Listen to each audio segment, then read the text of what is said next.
So I love doing taekwondo and was once a national champion. But a lot has changed since then. I went off to medical school, became a physician. I had a son and then a daughter. And I developed a chronic disease for which there is no cure. In 2000, when I was diagnosed with multiple sclerosis, I turned to the best MS center I could find, the Cleveland Clinic. I saw the very best doctors receive the best care possible, taking the latest, newest drugs. Still, by 2003, my disease had transitioned to secondary progressive MS. I took the recommended chemotherapy. I got the tilt-recline wheelchair. I had one with a motor I could drive around. I took Tysabri and then Celcept, but continued to become more severely disabled. My disease had transitioned. I was afraid that I was going to become bedridden. I turned to reading the latest research using PubMed.gov. I knew that brains afflicted with MS over time shrank. I therefore went to every night reading the latest medical research about the diseases in which brains shrink. These diseases were Huntington's, Parkinson's, and Alzheimer's. I saw that in all three conditions, the mitochondria do not work well, leading to shrinking brains. With more searching, I found studies in which mouse brains and their mitochondria had been protected using fish oil, creatine, and coenzyme Q. I translated those mouse-sized doses into human-sized ones and began my first round of self-experimentation. The rapidity of my decline slowed, and I was very grateful, but I was still declining.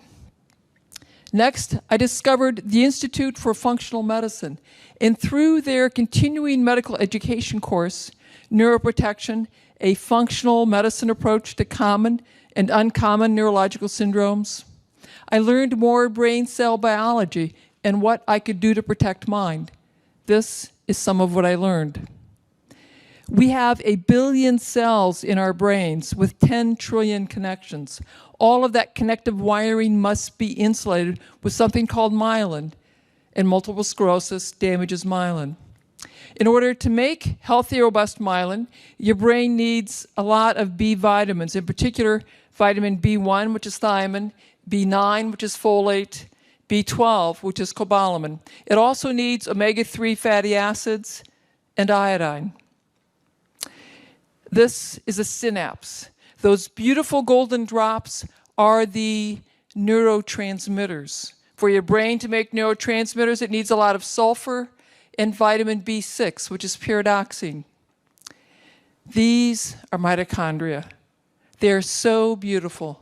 And they're so critical to your lives because it is the tiny mitochondria in each of our cells that will manage the energy supply for that cell. Without your mitochondria, you would be no larger than bacteria.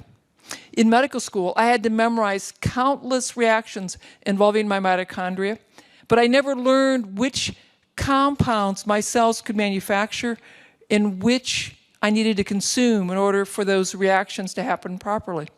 I now know that I need a lot of B vitamins, sulfur, and antioxidants for my mitochondria to thrive.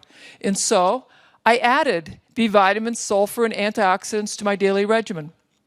And then it occurred to me that I should get my long list of nutrients from food. That if I did that, I would probably get hundreds, maybe thousands of other compounds that science had yet to name and identify, but would be helpful to my brain and my mitochondria. But, I didn't know where they were in the food supply, and neither did the medical techs nor the food science techs with whom I consulted. But the internet did. And so that's really very helpful. So using it, I was able to design a food plan specifically for my brain and my mitochondria. And now, before I tell you what that food plan is, we're going to check in to see what Americans are eating. I'm going to start with you guys. So I want you to think back to the last 24 hours Add up all the fruits and vegetables that you've eaten. Don't include potatoes or corn because those are starches. Now, if you could cover a dinner plate heaped high, raise your hand. Come on, don't be shy. Raise your hands. Okay. Now, if you could cover 2 dinner plates, keep your hands up. Anyone can have eaten 3 dinner plates. Look around. See how few hands are up. Okay? Now we're going to check with another family. This is from Hungry Planet by Peter Wenzel. It shows what this American family will eat in the coming week. Look closely, and you're going to see a lot of processed foods in boxes, jars, and other containers. This is how most Americans eat, and this is how most societies eat as they become more affluent. And it's likely why, as societies become more affluent, their health declines. This slide is from work done by Professor Lauren Cordain. He is showing the percent of Americans whose daily intake is below the recommended daily allowance for a variety of important nutrients. On the bottom half of the slide are you'll see that less than half of us take in enough B vitamins, vitamin C, and vitamin A. Now, if you look at the top half of the slide, you'll see that 2/3 of us do not take in enough calcium, magnesium, zinc, or iodine, and that 80% do not take in enough omega-3 fats. You are all starving yourselves. We are alive because of complicated chemical reactions. If you're not providing the building blocks, that is the vitamins, minerals, essential fats, those reactions cannot happen properly, leading to the wrong structures being made or structures simply not being made at all. You set the stage for chronic disease.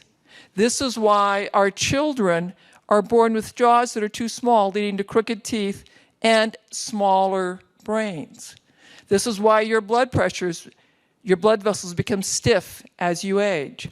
This is why 1 in 3 American children, or 1 in 2 if you're African American or Hispanic, will become diabetic and obese as children or young adults. This is why if you go to our schools, every year we have more and more children with severe learning problems and severe behavior problems. But it does not have to be this way.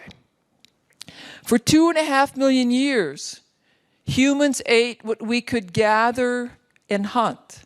They're called foragers, also known as hunter-gatherers. That hunter-gatherer diet, that paleo diet, consists of leaves, roots, berries, meat, and fish. It's locally obtained, fresh, in season, and of course, organic. The Inuits in the far north ate very differently than the Africans on the savannah. And yet, when scientists have analyzed these hunter-gatherer diets, they exceed the recommended daily allowance 2 to 10-fold, depending on the nutrient. These ancient peoples know more about eating for optimal health and vitality than we physicians and we scientists. The hunter-gatherer diet has more nutrition than the American Heart Association diet, more nutrition than the American Diabetes Association diet, and more nutrition than the USDA Food Pyramid diet. I therefore started with a hunter-gatherer diet. I used those concepts, but I structured it to be sure I was getting the nutrition, the vitamins, minerals, nutrients that I identified as critical to my brain cells and my mitochondria. That diet is this: 3 cups of green leaves, 3 cups of sulfur-rich vegetables, 3 cups of bright color, grass-fed meat, organ meat, and seaweed. 3 cups is a dinner plate heaped high.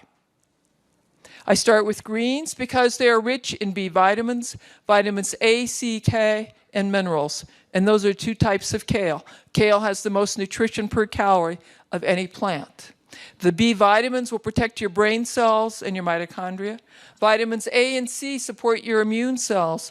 Vitamin K keeps your blood vessels and bones healthy. And minerals are cofactors for hundreds of different enzymes in your bodies. Plus, having a plate full of daily greens will dramatically lower your risk of cataracts and macular degeneration, a leading cause of blindness in the U.S. So, have more kale, more parsley, more cooked greens, have more smoothies and greens, have dehydrated kale chips, which are so delicious. My teenage daughter and her friends love them. I want you to have 3 cups, a plate full of sulfur-rich vegetables every day. Your brain and your mitochondria need sulfur. Your liver and kidney need sulfur so they can remove toxins from your bloodstream. The cabbage family is rich in sulfur. That includes cabbage, broccoli, cauliflower, Brussels sprouts, turnips, rutabagas, radishes, collards, and kale. The onion family is also rich in sulfur. Onions, garlic, leeks, chives, shallots, and so are mushrooms and asparagus. I also want you to have a plate, 3 cups, preferably 3 different colors every single day. Colors are flavonoids and polyphenols. These are potent antioxidants that will support your retina, your mitochondria, your brain cells, and the removal of toxins. You can get your colors from vegetables like beets, carrots, peppers, red cabbage, or you can get them from berries and brightly colored fruits like peaches and oranges. I want you to have high-quality protein that's rich in omega-3 fatty acids. Omega-3 fatty acids are very important to insulate that wiring in your brain. It's also critical for the development of your jaws so you can have straight teeth and a larger brain. Therefore, have wild fish, in particular salmon and herring. Also have grass-fed meat every day. Our ancient societies all valued organ meats. And organ meats are concentrated sources of vitamins, minerals, and coenzyme Q. They are particularly potent at supporting your mitochondria. Therefore, have organ meats like liver and onion, heart, tongue, gizzards, sweetbreads once a week. The ancients would travel great distances or trade to ensure access to seaweed. Seaweed is a rich source of iodine and selenium. Your brain needs iodine to make myelin, the insulation for the wiring. It also needs iodine to remove toxins, in particular mercury, lead, and heavy metals. And adequate iodine lowers your risk of breast cancer and prostate cancer. Studies have shown that 80% of Americans have a relatively low iodine. Therefore, have seaweed at least once a week to ensure and maintain adequate iodine levels. Most Americans can't imagine eating 9 cups, 3 platefuls of vegetables and berries every day. But if you will commit to having 9 cups of these incredibly healthy, wonderful for you vegetables and berries every day, before you have grain, potatoes, dairy, you will have dramatically increased the vitamin and mineral content of your diet. Plus, you will have dramatically lowered the risk of food allergies. Food allergies and food sensitivities are far more common than we realize. They're difficult to diagnose, and in particular, sensitivity to gluten, the protein in wheat, rye, and barley, and to dairy, the casein protein in dairy, is associated with a wide variety of health problems, including but not limited to eczema, asthma, allergies, infertility, irritable bowel, fibromyalgia, chronic fatigue, arthritis, chronic headache, neurological problems, and behavior problems. Yes, it will cost more to eat these beautiful vegetables and berries. But I assure you, you are going to pay the price. You will pay the price now for food that restores your health and vitality, or you pay the price for doctor's visits, prescription drugs, surgeries, missed time from work, early retirement, and nursing home care. The choice is yours. Okay, 7 years, I got the best care, the latest, newest drugs, and continue to get more disabled. By November of 2007, I could not sit in a chair like you are now. I had to be reclined in a zero-gravity chair like this at home or at work or in bed. I could walk short distances using 2 canes. I was losing my keys, my phones. I was having nightmares that my chief of staff had pulled my clinical privileges. That is when I designed a diet specifically for my brain cells and my mitochondria. That's when I became a modern-day hunter-gatherer. 3 months later, I could walk between exam rooms using one cane. The month after that, I could walk throughout the hospital without a cane. At 5 months, I got on my bike for the first time in a decade, and I pedaled around the block. 9 months into my new way of eating, I pedaled 18 miles. The following year, I did a trail ride in the Canadian Rockies. I am the canary in the coal mine, here as a warning to all of you. We have a choice. We can continue to eat that delicious, convenient, tasty, processed food and watch ourselves and our children grow steadily more overweight, depressed, and diabetic. Or we can continue to watch healthcare costs balloon out of control, bankrupting us individually and collectively as a country. Or we can eat for our mitochondria, eating vegetables and berries, grass-fed meat, organ meat, and seaweed, and have more vitality. We all have a choice. I choose to teach the public about the healing power of food and to conduct clinical trials. We are testing my interventions and others with secondary progressive MS. We'll present our research on Sunday at the 2011 Neuroscience Conference. The results are breathtaking. We all have a choice.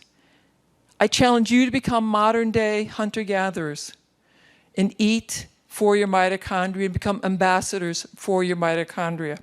For if I can rise up from a tilt-recline wheelchair doing this, imagine what eating for your mitochondria can do for you, your family, your country, your community, your world. We have a choice.